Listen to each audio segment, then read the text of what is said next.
savez, le domaine de l'archerie change à toute vitesse et tout particulièrement au cours des 2 dernières années. Il y a de l'évolution là-dedans. On y est tout mêlé. C'est pour ça que j'ai besoin de Christina Sauvageau qui est avec nous en studio. Merci d'être là, Cré. Comment ça va? Ça va bien, toi? Bien, ça va bien, merci. Écoute, j'ai juste eu le temps de voir 10 Point. C'est quoi le modèle que tu nous amènes aujourd'hui d'arbalète? Aujourd'hui, je vous amène la Siege RS 410. Puis, vous comprendrez que pour 410, on veut dire 410 pieds secondes. C'est de la vitesse, ça? Mais pour une arbalète qui est très compacte, comme on peut le voir à la caméra. Ben là. oui, écoute, je vais la prendre justement, là, arbalète très compacte. Donc, on le voit ici, là, les branches justement fermées. Ça fait quoi la distance entre les branches? Lorsque l'arc est armé, l'arbalète, la tête de l'arbalète, on revient à 7,5 pouces. Hey, c'est vraiment pas large, donc c'est pratique pour faire de la chasse fine.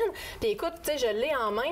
Côté manipulation, c'est pas quelque chose qui est désagréable non plus. Le poids est bien balancé. Souvent, l'arbalète, ce qu'on déplore, c'est ça, hein, c'est que justement, on se retrouve avec une grosse problématique, c'est-à-dire que le poids est à l'avant au niveau des branches. Oui, effectivement. Donc, avec ce modèle-là, on vient raccourcir la longueur totale de l'arbalète qui vient à 26,5 pouces. Ça fait en sorte que lorsqu'on la prend en main, qu'on va se promener dans le bois avec, le centre de gravité est plus proche de soi, donc c'est très facile à manipuler.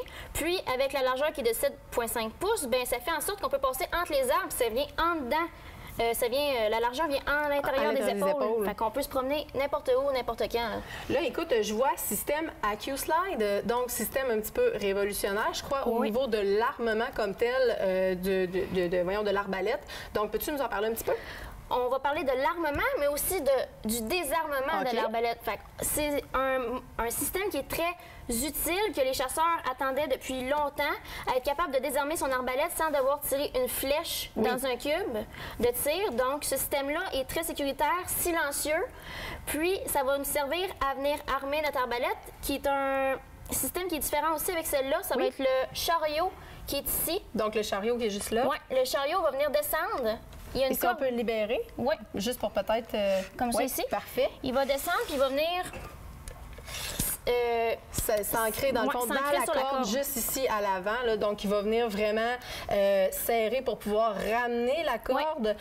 Donc, on a quand même, on a dit 410 pieds secondes. Donc, ça doit être quand même une bonne tension au niveau de la corde. Ça s'appelle, on ne met pas nos doigts là. Non. Mais écoute, moi, ce que je vois pas, c'est la manivelle. Oui, elle est juste ici dans la crosse. Elle est inclue dedans. Fait qu'on n'a pas besoin de la traîner à part. Là.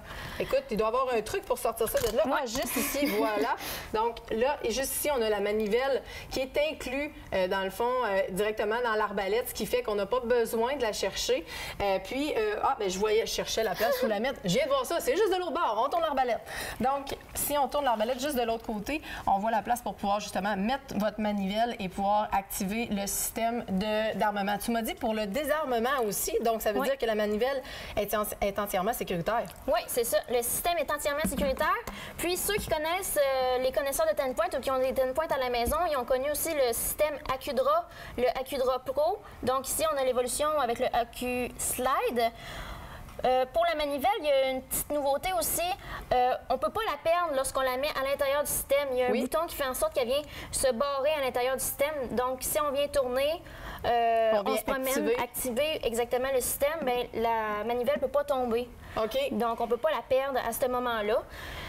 Au niveau de l'armement, lorsqu'on va venir armer l'arbalète, on va tourner avec la manivelle, puis même si vous voulez venir vous gratter les cheveux, il y a une mouche qui vous pique en pleine face, je ne sais pas pourquoi. Admettons qu'elle est là, puis elle vous pique, bien, vous avez le temps de l'écraser, puis vous lâchez la manivelle, puis le système ne viendra pas. Elle ne va pas se dérouler pour pouvoir vous blesser comme on a avec d'autres mécanismes des fois. Si on n'a pas activé le système de caulking, qu'on dit, on a vraiment le système sécuritaire pour éviter que ça déroule. C'est souvent là où on a des blessures lorsqu'on fait l'armement des arbalètes, parce que justement, les gens n'ont pas activé le système pour ne pas faire de bruit, parce que c'est plus silencieux que d'entendre le clic, clic, clic, clic, clic. Mais au moins, comme ça, avec le nouveau système AccuSlide, bien, ça évite ces blessures-là, ce qui est très intelligent de la part de 10 Point.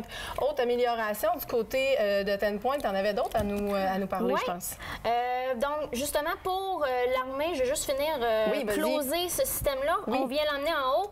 En tournant ça ici, le chariot va ramener la corde jusqu'en haut. Ça va faire un clic. Donc, votre chariot va être en haut. Le bloc de détente va être prêt à venir mettre le safety sur le mode fire, sur le mode tirer. Là, vous allez pouvoir tirer une flèche. Mais si, mettons, vous n'avez pas tiré, vous n'avez pas récolté votre gibier, vous pouvez enlever simplement la flèche, revenir mettre la manivelle et à ce moment-là, vous allez être capable de ramener votre chariot avec la corde jusqu'en bas. Et même affaire, même si vous lâchez la manivelle, ça partira pas non plus. Donc, on peut désarmer aussi sans aucun problème, donc sans être obligé de décharger une flèche, qui est énorme comme évolution. Écoute, il nous reste moins d'une minute. Télescope aussi, qui est un petit peu différent de ce qu'on voit généralement sur les arbalètes. Oui, le télescope Range Master Pro, qui était déjà là sur certains modèles, vous avez la possibilité de le mettre sur d'autres arbalètes que vous avez chez vous parce que vous avez une bague ici d'ajustement selon la vitesse de votre arbalète. Vous avez aussi à l'intérieur une croix illuminée, soit dans le rouge ou dans le vert de façon graduée, donc avec une intensité qui varie. Puis, ce que j'aime beaucoup de ce télescope-là, c'est que c'est des points avec aucun chiffre à côté. Donc, si vous voulez ajuster votre arbalète, c'est ça. Si vous voulez ajuster votre arbalète, soit en pied, en mètre ou en verge, vous allez pouvoir le faire grâce à ce que c'est juste des points dans le fond. Donc, pas de chiffre à côté pour se mêler. Plus facile, dans le fond, pour l'ajustement de l'arbalète proprement dit. Écoute, je pense que ça va mériter un test directement dans l'infolette ou un petit peu plus en détail sur nos différents réseaux. Merci, Christina, d'être venue nous présenter l'arbalète. Je suis sûre que tu vas en avoir d'autres au cours de la saison à venir nous présenter. Restez là après la pause. Martin va nous parler d'un nouveau modèle de Winchester, la modèle 1873, calibre 45 côtes. Soyez là.